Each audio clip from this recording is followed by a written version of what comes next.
그 지금 일본 말씀하셨는데 이제 얼마 전에 이제 북한에 이제 1톤짜리 아주 소형 어선이 이제 표류하는 거, 조난당한 것을 이제 구출하는 과정에서 이제 우리 해군의 관개토대왕함이 나갔는데 일본의 초계기가 이제 그 위를 저공 비행했다 그러잖아요. 그렇죠. 네. 여기 일본 초계기가 우리 선박 그 관개토대왕함 위에 330m까지 저공 비행을 했다는데 이 정도면 군사적으로 실질적으로 위협을 느낄 수밖에 없는 거 아닌가요? 그렇죠. 이 부분인데 우리 군에서는 그 현재 조난당하고 네. 조난당한 그 북한 1톤짜리 되게 목선입니다. 목선 중에서 그다음에 파도가 5m짜리 파도가 쳤어요. 네. 그래서 우리가 항행할 수 있는 레이더 가지고는 안 보이니까 MW08이라고 이 함정을 찾을 수 있는 레이더를 가동했습니다. 예. 이거는 해발 고도로 300m까지 보이질 않습니다. 그러니까 예. 공군기는 볼 수가 없죠. 공군이 볼 수 없는 레이더를 가동해서 그걸 배를 찾고 있었고 그런데 100km 후방에 네. 100km 후방에 일본 초계기 일본 초계기 P1 초계기가 나타났습니다. P1 초계기는 그때부터 우리 관개토 대왕함을 갖다가 벌써 보고 있었고 100km 밖에서 벌써 인식이 되는 벌써 알았습니다. 알았고 네. 우리가 이제 그 북한 선박을 찾는 것을 그때부터 파악을 했죠. 그다음에 일본 초계기는 사거리 130km짜리 공대함 미사일을 가지고 있습니다. 아, 그래요? 벌써 100km 밖에서 우리 관개토 대왕함을 격침시킬 수 있는 능력이 있어요. 근데 우리 관개토 대왕함은 네. 사거리 18km짜리 함대공 미사일밖에 없습니다. 그래요? 네, 18km 안에 들어가야 됩니다. 그럼 이건 만약에 전투가 벌어지면 게임이 안 된다. 게임이 안 되죠. 게임이 안 되니까 전혀 위협도 안 됩니다. 위협도 안 되는데 벌써 100km 전방부터 문제를 삼기 시작했다고. 네. 자, 그 다음에 우리는 네. STR-180이라고 해서 이건 그 비행기도 추적할 수 있는 그 레이더입니다. 네. 그러니까 일본 애들은 뭐라 그러냐면 네. STR-180을 가지고 자기네를 겨냥했다. 이거는 사격 통제 미사일을 쏠라는 그 행위고 이것이 벌써 락온이라 그래서 미사일 쪽이 그 직전의 모습이기 때문에 문제가 된다. 그래서 이제 그런 거 아닙니까? 일본이 100피트까지 내려와서 300m 정도까지 내려와서 내려온 이유는 간단합니다. 우리가 STR-180 레이더하고 딱 붙어 있는 광학 카메라가 딱 붙어 있어요. 그 카메라로 비행기를 찍으려면 카메라 돌려야 되지 않습니까? 그러네요. 예. 우리는 그 카메라 가지고 찍으면서 STR-180을 가동 안 했습니다. 네. 근데 일본 애들은 뭐냐면 우리가 STR-180을 가동했다 그러고 우리는 가동 안 했거든요. 그런데 저 사람들 왜 그럼 낮게 내려왔냐? 그 안테나 이렇게 접시가 생겼습니다. 예. 접시 같은 게 자기들을 향한 것을 찍으려 내려왔다고. 아하. 근데 이게 우리는 광학 카메라가 붙어 있어서 돌렸는데 우리 그걸 증거로 해가지고 우리가 자기들을 쏠라 그랬다면서 우기고 앉았습니다. 자 여기서 네. 우리가 자 일본이 왜 그러냐는 저희를 파악해야 되는데 네. 첫 번째 이유가 현재 일본의 아베 정부가 지지율이 계속 떨어집니다. 아하. 예. 한일 관계를 악화시키면 지지율이 올라갑니다. 그렇죠. 일본 예. 지지 세력이 이제 올라가니까 그다음에 또 하나는 일본이 최근 들어서 평화헌법에 뭐라고 되어 있냐면 공격용 무기는 못 쓰게 돼 있죠. 이렇게 보유를 못 하게 되어 있는데 네. 항공모함은 전형적인 그 공격용 무기입니다. 네. 그래서 이즈모 호유함을 항공모로 개조하려고 그러는데 네. 일본의 반발이 있어요. 아하. 자, 근데 이것뿐만 아니라 제즘 ER이라고 해서 사거리 1000km짜리 공대지 미사일을 이제 미국에서 좀 살라고 그럽니다.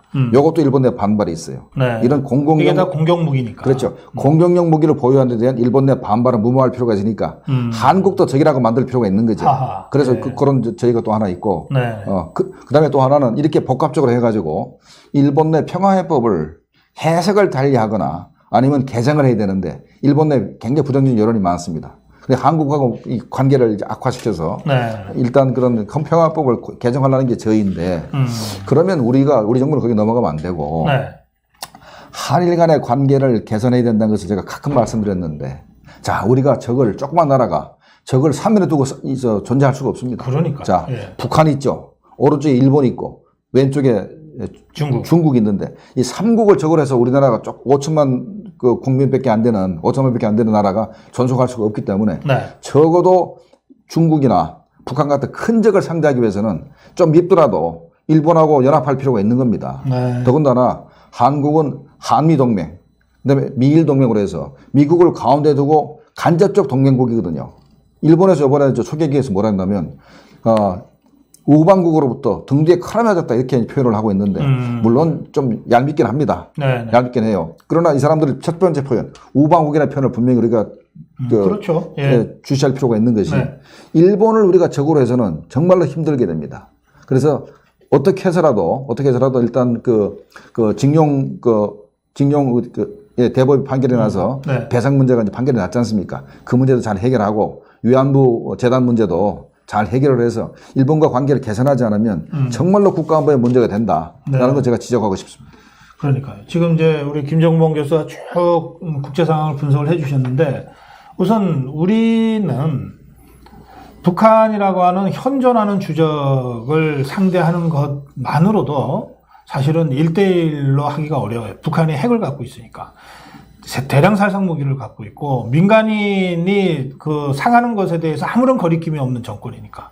그래서 우리가 미국의 해구산에 의지해서 북한을 지금 억제하고 있는 거잖아요. 억지하고 있는 건데, 네. 북한 하나만 상대하기에도 미국의 이 동맹적 도움이 절실히 필요한데, 여기에 중국이 겉으로는 아닌 것 같으면 아닌 척 하면서도 결과적으로는 전쟁이 터지면 북한 지원할 거고, 어떤 경우에도 중국이 북한을 포기하지는 않을 거다. 이건 뭐 대다수 전문가들이 일치된 주장이잖아요. 그렇죠. 그렇다면 북한이 현존하는 주적이라면 중국은 잠재적으로 우리 입장에서는 이 적대시할 수밖에 없는 적국이 될 수 있는 거죠. 네. 자, 네. 그런 상태고. 네. 그런데 이제 한미 간의 관계가 굉장히 지금 힘들잖아요. 근데 일본까지 우리가 이런 식으로 외교적 갈등이 심해지면, 또 군사적 갈등이 심해지면, 그럼 우리는 정말 어디에 의존할 수 있냐? 유사시에. 아무 데도 없어요. 그러니까 결국은 미국밖에 없는데, 예. 우리 국민들이 미국이 한국과 일본 중에 어느 걸 택할 것인가 하는 부분에 대해서 나름대로 그래도 한국을 택하지 않겠나라고 어떻게 보면 착각에 가까운 얘기를 생각을 하고 있는데 천만의 만말씀입니다. 예. 미국은 절대로 일본을 포기하지 않습니다. 당연하죠. 한국은 포기한다 하더라도 예. 일본은 절대 포기하지 않기 때문에 한일 관계가 격화되면 결국 따라서 미국과의 관계도 격화될 수밖에 없는 겁니다. 그래서 일본과의 관계를 가능하면 빠른 시간 내에 회복해야 대미 관계도 같이 개선되고, 그렇죠. 예. 그래야 중국이 우리를 두려워하면 대중 관계도 개선됩니다. 이게 착각을 하는데, 대미 관계가 악화되고 대일 관계가 악화되면은 대중 관계가 개선될 줄 아는데 중국한테 무시당하게 되거든요. 당연하죠. 예. 그래서 대미 관계가 개선되고 그다음에 대일 관계가 개선돼 가지고 한미리 똘똘 뭉치면 중국이 무릎을 꿇고 들어오게 되어 있습니다. 그러면 대중 관계가 개선되는 건 효과가 있는데 현재는 난 반대로 가고 있기 때문에 그러니까요. 굉장히 안타깝습니다. 우리가 6.25 전쟁 때 일본을 생각하시면 저는 너무 쉽게 답이 나오는 문제라고 봐요. 우리가 북한의 남침, 그리고 북한이 남침할 때 소련한테 다 지원받고 허가받고, 그리고도 안 되니까는 중국이 개입해서 전쟁을 치르잖아요. 그럴 때 우리는 미국이 들어와서 전쟁을 같이 했습니다. 일본이 그 과정에서 불과 얼마 전에 식민지 경험도 있고, 또 그 당시에는 일본이 자위대가 정말 방어 이외에는 어떤 기능도 할 수가 없어서 군을 파견하지는 못했지만, 우리가 6.25 전쟁을 어쨌든 휴전선까지 밀어붙여서 이렇게 할 수 있었던데 굉장히 중요한 그 역할을 일본이 당시 했거든요. 네네. 네? 예. 근데 그것도 일본이 내세우지도 못해요. 이 대한민국 국민들의 반일 감정 자극할까봐. 네? 네네. 그러나 그건 이제 역사적 사실 아닙니까?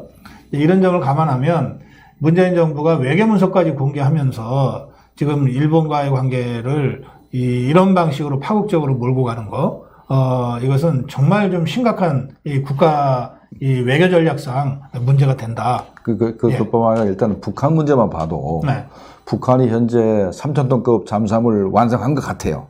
그러면 이제 동해 작전할 겁니다. 네. 그게 북한이 미사일을 싣고 포항 이남으로 포항까지 내려와도 사드레이드가 볼 수가 없게 돼 있습니다. 자, 그러면 누구한테 의존해야 됩니까? 우리는 현재 P3C를 총 16대 가지고 있어요. 동해바다는 넓거든요. 그게 잠수함 그렇죠. 확인하는 잠수함을 탐지하는 초계기인데 우리가 16대밖에 안 가지는데 일본은 84대를 가지고 있고 요번에 나타난 P1 정도는 우리가 앞으로 미국에서 도입하려고 하는 네. P8 포세이돈과 성능이 같습니다. 이게 크기가 네. 보잉 747을 개조한 것 같아요. 어마어마하게 큽니다. 그게 온갖 무기와 전장비가 다 탑재되어 있기 때문에 네. 요번에도 만약 관계토조항하고 붙었으면은 우리는 손 하나 못 쓰고 격침당했다고. 그러니까 어떻게 해서라도 일본과 관계를 개선해서 일본의 초계기를 활용하면은 북한군의 그 잠수함 활동을 우리가 억제할 수가 있고 네. 또 하나는 일본이 현재 군사위성, 한반도를 볼 수 있는 군사위성 7기를 가지고 있습니다. 네. 현재 미국은 4기를 가지고 있고, 그러면 우리가 앞으로 한 2023년까지 우리도 한 뭐 5기를 전제 우리가 도입하려고 노력하고 있습니다만은 이 위성이라는 것이 영화에서 보는 것처럼 완벽한 게 아니라 1시간 반 만에 한 번씩 이제 그렇죠. 지구를 네. 돌기 때문에 여러 개가 있어야 북한 지역을 볼 수가 있거든요. 그런 걸 보면 일본이 가장 위험시하는 적국이 가상적이 북한인 건 확실해요.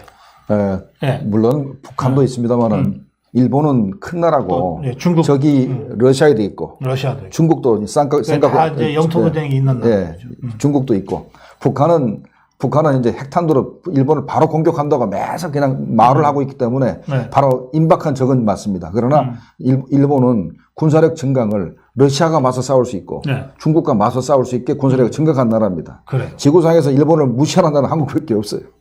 그래요. 알겠습니다. 예. 저 짧게 마지막으로 요 문제 좀 말씀해 주세요. 네. 이게 대일 전문가를 정부 외교부 국정원에서 무슨 문책성 교체했다는 게 무슨 말입니까? 자, 뭐 우리 언론에 나온 얘기입니다. 그러니까 국정원 같은 경우는 일본 전문가는 평생 일본만 왔다 갔다 합니다. 그렇죠. 외교부는 그렇지 않습니다. 외교부는 영어만 하고 먹고 살고 국정원은 그 나라에 전문적으로 그 나라 의학하고 그 나라 문화에 정통한 사람들이 국정원 직원들은 일본을 가든 중국을 가든 중국 가는 사람은 계속 중국만 하고. 그러면 중국과의 외교 관계를 잘못했다 해서 중국 전문가를 전부 다 목을 잘라버리면 앞으로 중국과 외교 어떻게 할 겁니까? 그러네요. 현재 일본하고 과거에 2015년도 12월 달에 한일 간의 위안부 문제 관련해서 합의가 있었지 않습니까? 네. 그거를 담당했던 일본 전문가 다 잘른다는 거 아닙니까? 다 외국에 나가서 철수시키고. 그러면 앞으로 일본 전문가 다 죽이겠다는 얘기예요. 그 당시에 일본 처에 있던 애들 다 전부 다 목을 자르겠다는 얘기인데, 그럼 앞으로 뭐 가지고 일본 외교를 하거나 일본하고 정보 활동할 겁니까?